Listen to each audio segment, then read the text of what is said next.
Hello, today we are going to be recapping Mashle, Magic and Muscles. This magic anime takes place in a creatively named place called the Magic Realm, where everyone can use magic. Well, almost everyone. Also, there are dragons. They will be important later, probably. Here, we have the protagonist of the story, Mashle Bernadette. The scene starts where he's deep in the woods, bench pressing a completely normal and not at all ridiculous amount of weight. You see here that he really loves cream puffs. This is very important to the story, so don't forget this fact or else. Mashle lives in a house, in the woods with his father Bernadette.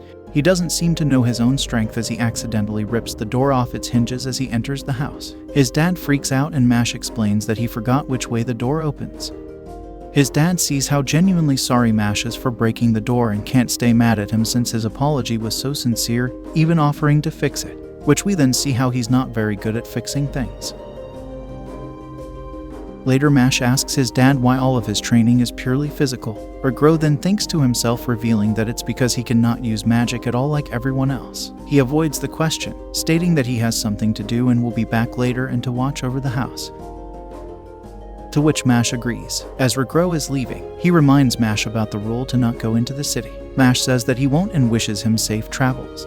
Mashle then pulls out a flyer for limited edition cream puffs for a bakery in the city. But Mashle will certainly obey his father and not go into the city. So Mashle is on his way to the city.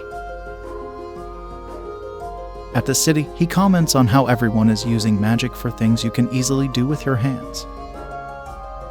He arrives at the bakery and as he pays for his order, he accidentally bends the coins in his hands. He straightens the coins out, which freaks out the baker.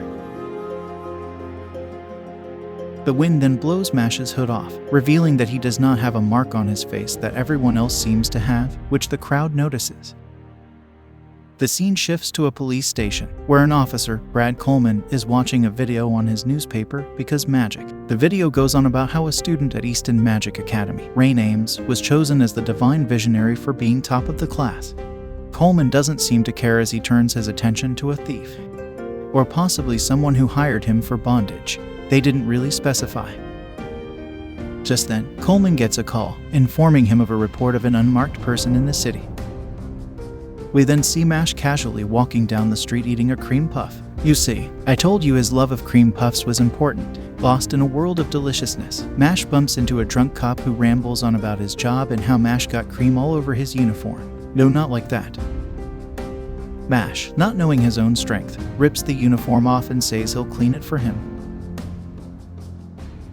As the drunk cop rambles on, Coleman arrives on scene. He sees that Mashle is the unmarked person he received a report about. He's a little ticked off as Mashle just stands there eating cream puffs as if he did nothing wrong. He's about to arrest him, when Regro grabs Mashle and runs away, apologizing for his son's actions. Coleman then creates a magic bird to track Mashle and Regro. Back at their house, Regro scolds Mashle about going to the city, but Regro can't stay mad at Mashle due to his sincere apology.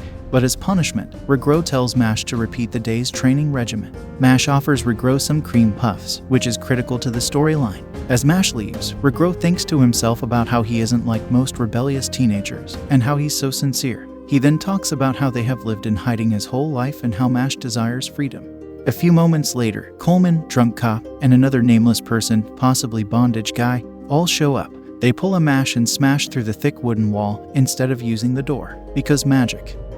Meanwhile, Mashle is off doing his workout routine. The intense workout freaks out a squirrel. Mashle finishes and heads home for a cream puff. As he returns home, he stops when he hears Coleman's voice through the door. We see he's trying to live out his sick fantasy by choking Regro. Coleman then explains that the reason everyone uses magic is because anyone born who cannot use magic doesn't have the right to live. Mind Fury, Coleman tells Regro to give up Mashle. He wails on Regro some more, telling him to give up Mashle as it's a serious crime to harbor unmarked people. Regro refuses and remembers the good old days when he was a failure, always letting people down and getting fired from his jobs. One day he couldn't take it and was about to go skydiving off a tall ledge without a parachute when he heard baby Mashle crying. Abandoned for being unmarked, Regro decided to care for Mashle as he felt it was the first time someone needed him, and he wasn't going to fail.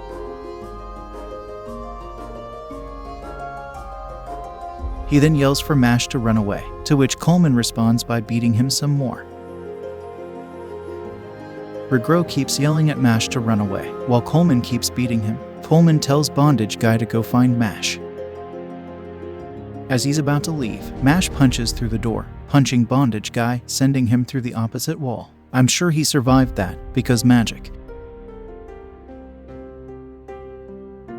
Mash rips Drunk Cop's shirt off again and then proceeds to slap him like he owes him money.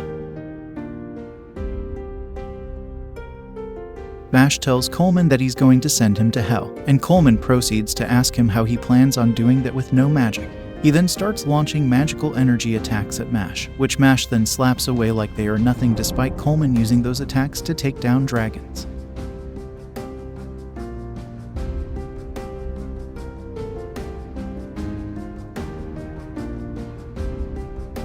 Nothing Coleman does has any effect on him. Mash then picks up his father's magic wand, surprising Coleman, who puts up a magic shield. Mash throws the wand through the shield, shattering it, and embedding it into the stone behind him.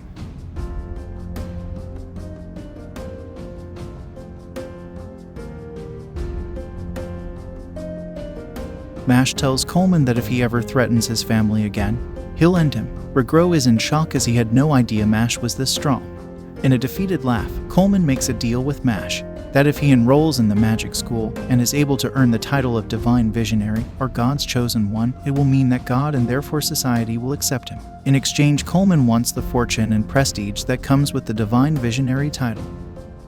Mash accepts despite his father's hesitation. Mash tells his father that he will do it so that they can live in peace, and Regro is proud over having such a kind son. The episode ends with Mash walking up the stairs to the Easton Magic Academy, saying that he will gain the title of Divine Visionary with his fists. If you liked this video and want to see more, be sure to like and subscribe for the next episode. Also, be sure to leave a comment for the next anime you want to see recapped.